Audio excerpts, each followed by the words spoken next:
At ayan na nga mga mare, paggising sa umaga. Kumain kami at nag-ikot-ikot dun para makita ang kagandahan ng Antipolo. At ayan na nga ang anak ko na babae naman ang nag-drive. Kasi walang Bilis! sasakyan hindi na daw nakakatakot. At ayan pa mga mare, may pakaway-kaway pa ang mga anak ko mga mare. Kahit sila nag-enjoy din. Dot mga mare, sulit ang oras mo. Shak grabe. Talaga ang ganda ng view doon. At malamig pa ang hangin.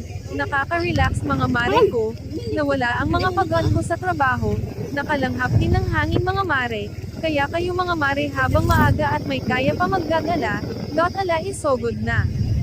Ha para mag-enjoy ang buhay. Sa mga mare na katulad ko, enjoy lang ang life mga mare.